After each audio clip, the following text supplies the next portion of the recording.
I see it that they are always surprised that I founded the company. They always ask what man is behind the technology and stuff. Like I have that really, really often, like not from women. When I speak with women, they never ask that, but especially men, they often ask if I have like a male partner or something like that.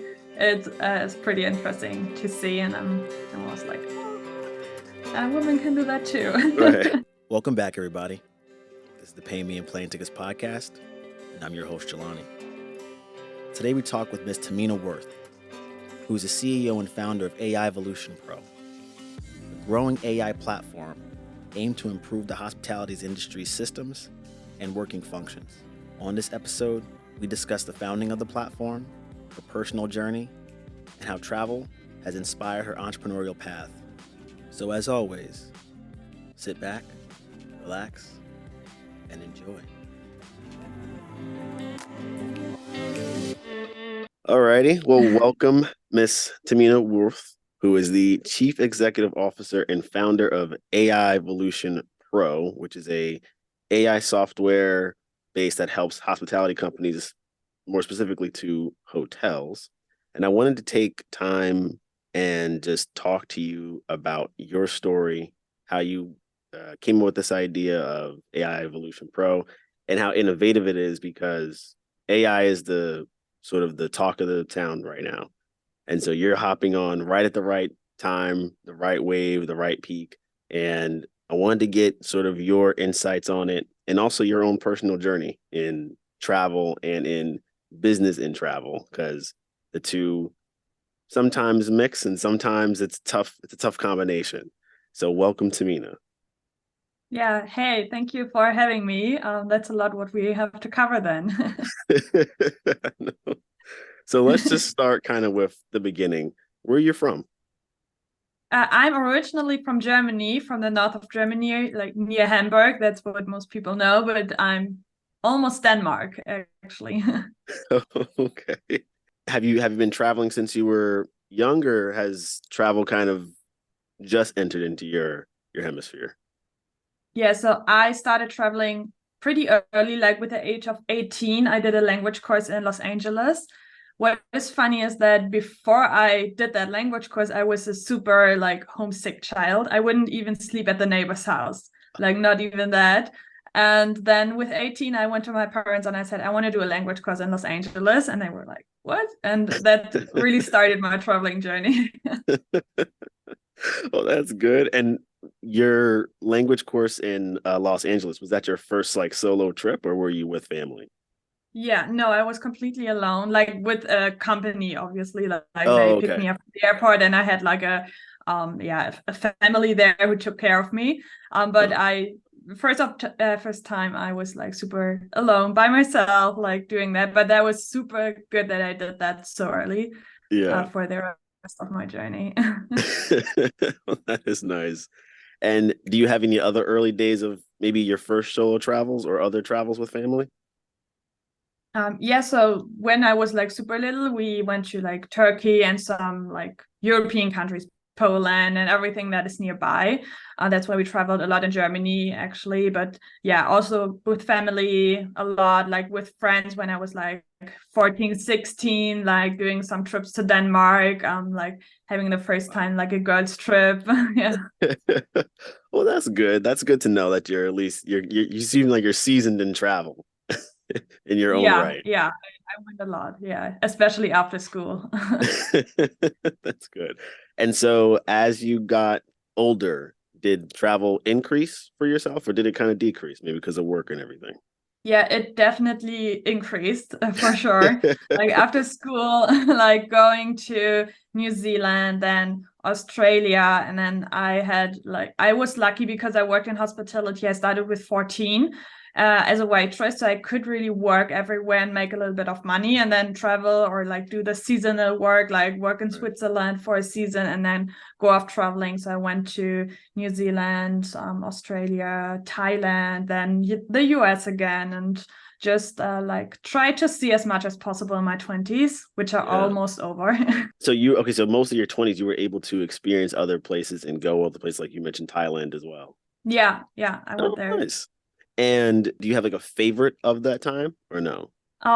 I like actually Los Angeles the most. This is also the place where I always went again. I know it's super like boring, but like if you see the difference from the people wise, especially in the US when you come from like Germany where everyone is like super just about themselves, and if you join a new group, like you have to try really hard to like get into a conversation. And every time I go to LA, like the people are so nice, like everyone is talking to you, you're never alone there. That's really what stood out to me in the US especially. I'll take that. I think that does fit LA's profile. Definitely talkative and inclusive of pretty much anybody. So yeah, that's a pretty Yeah. good thing. You mentioned that you did hold a few different sort of travel based jobs. Which one? What was your first one? I don't know if you mentioned it yet. The first one was in New Zealand. I did there like this work and travel thing that was like super hype when I finished school. And there I worked on a ranch for a few months, like with horses, because when I grew up, we had like a lot of horses and stuff. So I could do that there. And then I just traveled around, made money, like, and Oh, wow. always moved to different places. And how long were you in New Zealand? For 4 months. Then I had to go home because I became a little bit homesick again, actually. So I wanted to go home. And then I think half a year later or something like that, I went to Australia then because then I was like, no, I rather want to go again.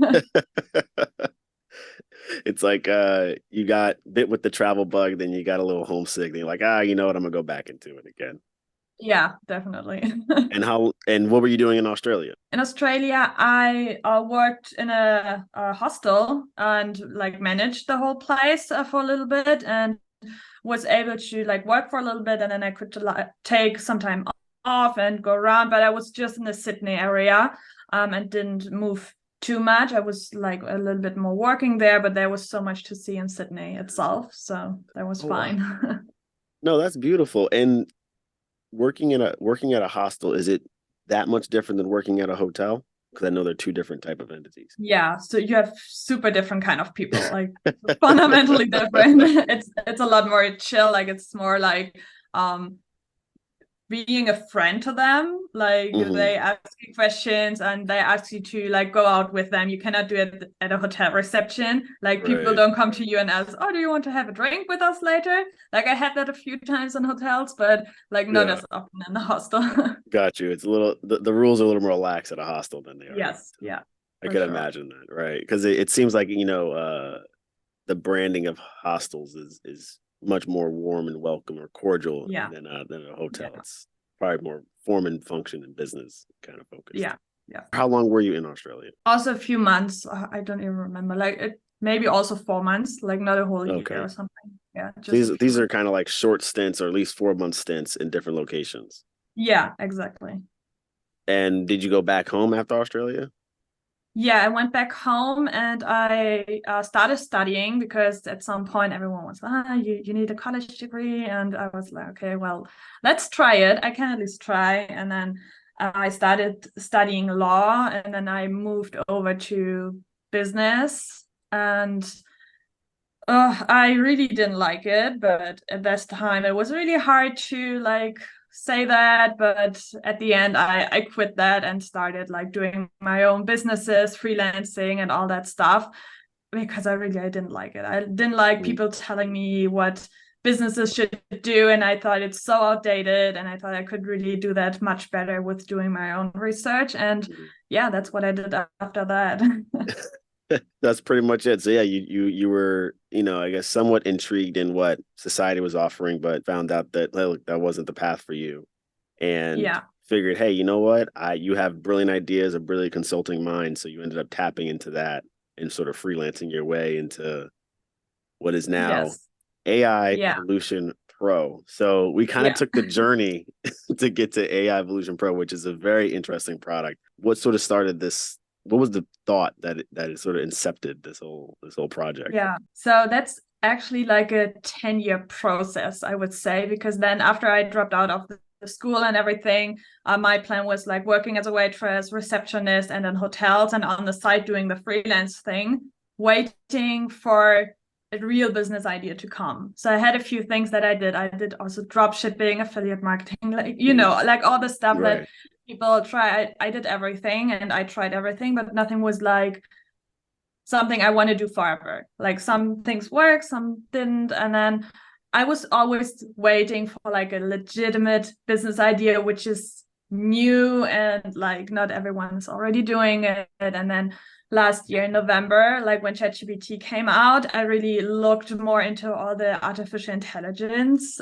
stuff. And I was like, oh my God, that would solve so many things. If I would still work at the reception, that would solve so many problems I had there. And I was like, okay, maybe I can go to hotels and tell them how they can improve their processes, because I know how overwhelmed the staff is. Like there's always everywhere staff crisis going on in hospitality. And I was just thinking like, this is a great way to help employees like have a better life and also make more money, save some costs. And yeah, that's basically what happened. Oh, wow. And I'm assuming that what you saw in Aivolution Pro or AI being implemented into the hospitality industry, such as hotels, was it going to help with the check-in process? Was it going to help with maybe managing inventory? Was that kind of the vision that you were seeing where AI can be of great use? Yeah, basically any problem that the hotel has or any part of a hotel where they want automation. So it's very unique to every hotel because every hotel is so different if it's not a big chain, but that's not my clientele yet. No, but I sat down with a lot of hoteliers and asked them like, what are your biggest problems and stuff like that. And what most of people find most helpful is chatbots for guests, so they can like have a real like talk, and also chatbots for employees, so they don't have to go to the manager all the time and ask the same question over and over again. They rather have a chat that like acts like the manager. That's good. And are you noticing that, is it, because I'm assuming it's like small and boutique hotels are looking into this as a viable option for their business. Yeah. Are you seeing a lot of adoption or usage of it? Yeah, I see. What I saw is that a few bigger companies are already also implementing it in their systems, which is great. And I saw especially that the US is much further ahead in the technological kind of space than the EU, because I've reached out to so many people and I got way better feedback in the US. So I have like gotten into the hotels there much faster. And what I also saw is that there are not enough solutions for AI in general out there, because I have like not even 50% of my clients are hotels. Like it's other companies who see me talking about AI and ask, do you just serve hotels or also other companies? And then I'm like, I can do it for any kind of company. So then I get a lot of other clients as well. Well, that's a pretty interesting data point you mentioned, that you see the US is more adopting of AI in hotels. And I think it's because, you know, the ChatGPT came out from Microsoft. It's pretty much been in the US system. It came in like a blast, but it did happen pretty fast. Yeah. You did throw out that you're seeing that you can use Aivolution in other different sectors that deal with travel adjacently, such as like possibly restaurants. Is that an option? Yeah, restaurants is also an option, especially for the ordering process. But also my boyfriend was a head chef before, and he was like, "Oh my God, that would had saved me so much headaches about ordering, about keeping track of the inventory, seeing what people like and don't like, what they order at what time, and stuff like that."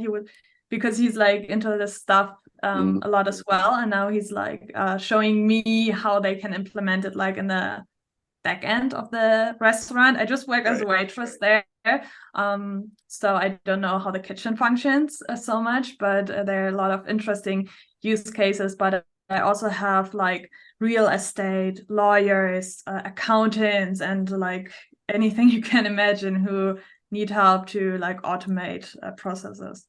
Okay, basically it automates the process. So whatever the complication is that the business is bringing, that's where you can throw AI into it, and it makes it seamless and simple for that Yes. particular business or entity. Okay, got you. That's fair. And do you ever run into like data concerns with any of the different businesses that AI evolution is being offered to? Yeah, so a big point is always like data security, especially when I talk to EU customers. But I don't take so much from the EU at all anymore, because here it's like with all the data security and all the regulations that come out like so fast, it is really a problem if they make another law and then you cannot, then you have to change everything, I and you see. cannot Yeah. charge your customer. It's really complicated. But I see it also now in the US coming more up, like how do I save like my data, or who can access it, and all this stuff. So I always have to like ensure them or show them how they can keep everything safe, because that's obviously a big issue, that data is, they have to give like some kind of data to people to Yeah. help them, because if you want to have a whole system just for your company, then it's at some point it gets expensive, because you It get gets like a whole expensive. program and stuff. Fair. That's fair to say. And I know that it sometimes takes a bit of time for the government or the law to catch up with technology. Do you feel like it's the law, the government is getting closer to being in sync with AI, or is it still kind of they're miles behind? Yeah, so I think like in the EU it's, yeah, I think law wise they are all behind, but like with forbidding something, and especially in the EU saying you cannot use it before we like check it, they are very fast on that you don't have that in the US. And I think we will get a lot of clarity when all like the people who are suing like OpenAI Right. and Midjourney and stuff like that, we will see how this will turn out and make like all this cases where you can see what they argue, because you can say, if I put in a prompt that is like super unique, you can say, I made this prompt, so the text from the AI should also be owned by me. Then other people say, no, if it's made by a technology, you cannot like have copyright on it. So we will see how that turns out in the future. With it already being implemented in some businesses, if something does change given the law, can you go in and change the process or sort of adapt it to the law of that area? Yeah, so I think mostly we can. It depends on what they decide, really. If they say you cannot use ChatGPT anymore, that would be bad. Like, because for a lot of things, you just use the API, right? That would be bad. But yeah, for most cases, you can. It's just then like a little bit annoying to people. So you always have to change a small thing, or you have to, in the EU, you have to ask people like 100 times until you can use their email. Like, it's not I like see. I agree, you have to have then an opt-in, and then I have to confirm via email, and it's Right. so complicated. And then with the chatbots, it gets complicated, how much like Yeah. they need to approve before they can ask a question. And then people, they are lazy, they don't want to answer a lot of like privacy questions before they get to what they want. Like complicated. Yes. Yeah. So yeah, pretty much there's a lot of steps to take to get to sort of a seamless process given all the complications given and also the mixture of law and the science Yeah. behind it. And of course personal preference can always be a bit of a wall sometimes, but for the Yeah, most yeah. part, even though you're implementing AI into hotels, have you been able to go visit a hotel and you know that they're using AI to kind of service yourself? No, actually, I implemented all online, so I Okay. haven't met a customer yet. Like just here Okay. in Cyprus, I have a few hotels here in Cyprus. Like I met them because I went there, and yeah, had a little bit of a nice selling technique, because I like texted. For hotels, it's always a problem on Instagram. They don't text you. Like you ask a question and you don't get an answer. And then they complain they don't get customers over social media. So I was like, okay, let's text 2 hotels who are next to each other, see who responds less fast. And then I went to the hotel who responded less fast, and I said, your competitor was faster than you. And I would have booked with that hotel now. And I think maybe a lot of people are like that. And with my solution, you could get a bot who answers your Instagram inquiries instantly, like a human being. And then they were all like, oh, yeah, I want to have that. So then that's where I met people. That were my first customers. I tried to get them like that. So that was very interesting that this worked. No, and that's a great A/B test that you did. Is able to get to see who's responding faster. Definitely, yeah, because a lot of hospitality doesn't have a very interactive social media presence. Yeah. So AI would be a huge help to that side of their business, almost to their marketing side of their business. Yes, yeah, definitely. Very much so. And do you see Aivolution's future is bigger than just hotels? And I know you said mentioned accounting firms and doctors' offices. Do you see it any bigger than that, or is it kind of like, hey, look, this is where our sector is. We want to really just improve here. Is that something else? Yeah, no, I really want to expand to like any industry, really.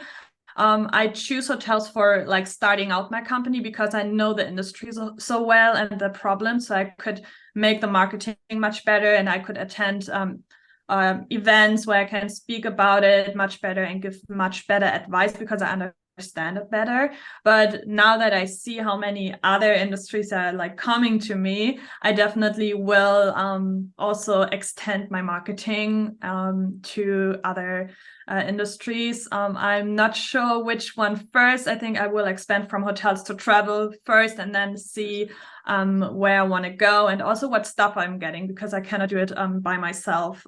Right. Very long. So I have a few like freelance and people who are on like an hourly rate, but at some point I have to hire, and then I will see in which direction I will go. Exactly. And to mention, you aren't just managing an AI position. You are managing your own travel business and traveling at the same time. So how are you managing that all together? Yeah, so I have an assistant, so she's helping me a lot with like responding to emails and reaching out to new people. So that's a big part of the like business side, which I don't have to do. And then actually for travel plans, like I just have been to Los Angeles for an event, and I will be like, oh my god, so many places. London next, I think, and then I'm moving. I use AI programs for like finding flights, finding hotels, because if you just Google like AI travel programs or tools, you will find so many, and it's super fun to like check them out and play with them and just see what they can do for you. It's really fun to play around with that. And then in the back end, they plan all my travel plans. Now, being in the AI tech space, that's very defined. But in being in the AI tech space, you seem to be the only female that I do see that's marketing this whole idea.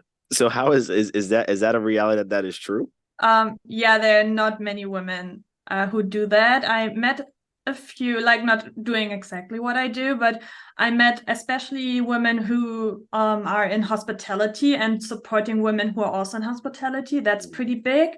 And then there are some communities who support women in tech. So it's really cool to meet these kind of women. But when it comes to clients, I see it that they are always surprised that I founded the company. They always ask what man is behind the technology and stuff. Like I have that really, really often, like not from women. When I speak with women, they never ask that, but especially men, they often ask if I have like a male partner or something like that.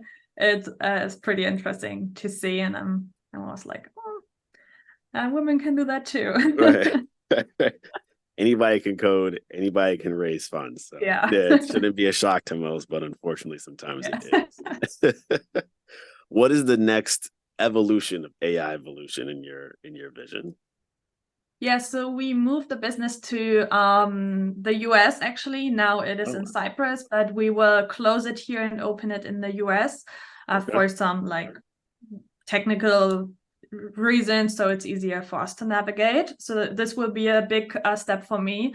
And then exploring other industries that we can approach. And I will go to more events than this year, like speaking about AI, not just in hotel and travel events, but also other congresses and stuff like that. So I can get myself out there and also show that women can also speak about that topic. That's also a reason why I want to go like out there and speak about it. So like maybe other women are inspired to like go into the industry as well. Okay. That's really good. I mean, going from Cyprus to the US, that's a massive multiplier right there. Yeah. And the Pay Me in Plane Tickets podcast is in New York City. So if you're ever in New York City, you're welcome to come visit. You're welcome to stop. Yeah, I would definitely visit New York. I haven't been there, just on the airport, and that was like so confusing at that time. It was a few years back, but I didn't even know which terminal. And then I asked someone, and she was like, "Why don't you know?" I was like, "Because I don't. I'm sorry." But I think I got the New York vibe there. Yes. It's like a nice harsh. The harshness has a little bit of a nicety to it. Yeah. Well, that's good. Okay. And then so I don't think I ever asked you this, but do you have like a country count?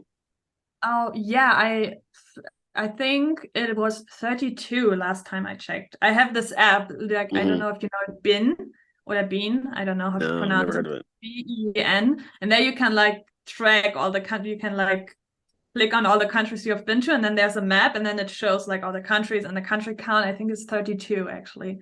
So, but I'm in Europe, so like yeah, it's a little bit easier. Many countries pass. It adds up pretty quickly on your side. Yeah, we don't have that over here. It's a lot of flying to do that. Canada, Mexico. Right. No, I only asked you that because we asked these questions, these little quirky pay me in plane tickets questions that are fun, lighthearted, but supposed to kind of get you a little bit. So you've visited almost 32 countries. You've been around the world, around the globe. So if you had to be paid in plane tickets, which airline would you be taking? I would take British Airways, actually. Ooh, that's a first. That's a first. I never thought they were like a good airline.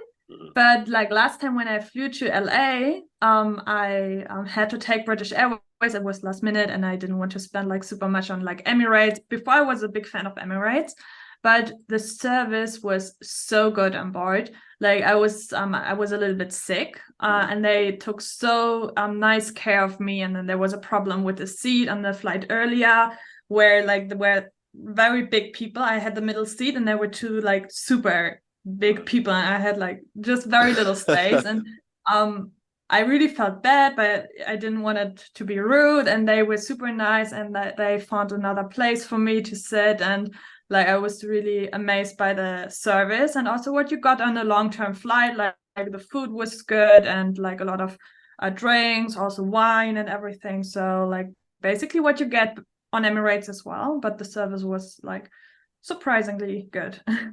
Okay, so British Airways for the first. This is the first time. Okay. So when you're traveling, Airbnb or hotel? Airbnb, actually. Even though I work with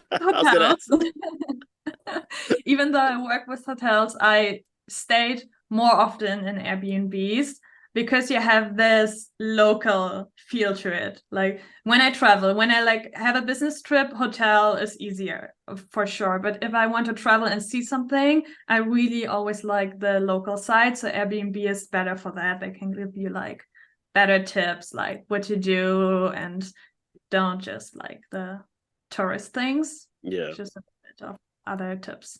Sort of off-brand here. Do you believe that AI evolution could also be implemented into the short-term rental space, the Airbnb space as well? Yeah, I already saw people do that with chatbots for Airbnb. They implement a chatbot into the Airbnb chat. So every time someone asks a question like, what is the Wi-Fi password or any kind of stuff that could be answered by an AI, they do that so they get a super quick answer. People are super happy if they get quick answers. And if the AI doesn't know, then it gets like to the owner or something. So that's something I saw. I haven't done it myself yet, but that's definitely something also short-term rental can benefit from. Okay. Well, look, guys, AI evolution can be implemented into your short-term rental or Airbnb. Tamina Yeah. has you covered. All right, back to the quick questions. Okay, when you travel, do you have like a favorite travel credit card for points or miles or a debit card? I don't have yet. We don't get credit cards so easily here in Europe, especially when I have a business. It's not so easy. But we have looked into some. Like I think my boyfriend has one from American Express. Yeah, not yet. Actually, right now I'm looking into it. So if you, I think I have to listen to some podcasts and see what other people said on this question to get a good one. But right now I don't have one. Okay, okay. When you travel, do you have a traveling pet peeve? What is a pet peeve? Oh, so like an annoyance. Maybe, some Oh, people would say, they don't prefer um like the one that we get a lot is or we got the most was they don't like when people immediately stand up when the plane is uh, done landing. And they're like, why is everybody standing up? Makes no sense. Like just wait it uh, out. yeah, I get it. Let me think about it. I'm pretty chill. What I don't like is when people are like super pushy, like they touch you everywhere because they want to move quick, like in the Oh, airport so yeah. line when you wait to show your passport and everyone's like touching you, and I'm just like, no matter if we like have a little bit of space, like it's not Right. about like the pandemic or something. It was before like that too. I was like, it's not faster just because we are closer together. Right. Right. Something I really don't like, but that's in every area of my life. I see. I see. It's like, look, still give me a couple inches of room here to breathe. Yeah. I can get behind that completely. Yeah. When you do travel, are you going with a carry-on or a check bag? Almost always carry on. Like earlier when I didn't do like business with a nice suitcase, I always had like a backpack that exactly fit the space of the like overhead thing, and I always traveled with a backpack. Even though if I was away like 4 months or something, I always just had the backpack. Wow, just a backpack, even if you were gone for 4 months. Yeah, Okay. yeah. I travel very light and I can pack very well Oh small wow. pieces. Maybe I should do a TikTok account or something about that. Yeah. Your next side visit should be teaching people how to pack. That's definitely in Yeah. there. Because even though I think I could pack very well, I couldn't do 4 months on that. I would need to check it back at that point. But that's good. When you do catch a flight, or do you prefer the window, the middle seat, or the aisle? The window seat. Like not the middle seat. I hate the middle seat, but I like to have the window to like look outside. That's always my go-to seat, and Okay. yeah, I can sit Dreamer. long. It's fine. I don't have to stand up all the time like other people. That's good. You like the visual and the dreamer Yeah, side. That's yeah. beautiful. Okay, last quick question. If you had to travel to one location for the rest of your life, where would it be and why? One location. It's so boring. I don't want to say Los Angeles again, but it is really my favorite place on earth so far. I've been to so many places, but what I love about LA is that you have the sea, like the water, then you have the mountains, and you can even go in winter, you can go snowboarding within just a few hours, which I love. Like I love snow, I like the water, like I like this mix you Okay. have there. I Yeah. love that so much. And I also like the location, because you can get to like the Caribbean fast, you can get like to mountains and snow fast to Canada or something. So for me, it is really the best place yet that I had, but maybe I will see other places as well. But I know LA is super boring to say. No, I think you did describe it's a nice multiplex of things you can do. And then also, yes, if you do want to ski, it's not, I mean, it is a drive, but it's not out of reach to go out Yeah. and enjoy the winter weather in Northern California while you're in Southern. Yeah. Yeah. And yeah, it's a beautiful place. Yeah, I think you're good. Yeah, that's stuff. And look, you can always come back into the pod and change your answer because you're like you traveled more, you were seasoned in there. Because you know Yeah. what, I said LA, but I think I'll pick this new place now. Yeah. Maybe when I go to Antarctica one time, I will say that. That's probably the case. That's beautiful. Well, Tamina, I want to thank you for joining us on the Pay Me and Plan Tickets podcast, the Chief Executive Officer of Aivolution Pro. Quick one, where can people find you if they want to add this to their platform or keep it in mind? So if you just go to the website, aivolution.pro, you will find everything. You will find the LinkedIn, the Instagram, and everything. I think that's the best place to start. Wonderful. Thank you for hopping on. I appreciate it. And yeah, you are always welcome back. Let's add this AI to the platform as well. Yeah, for sure. Maybe next year. Yes, let's see what we can do in 1 year. We got some procedures we need to simplify. Yeah. Yeah, thank you for having me.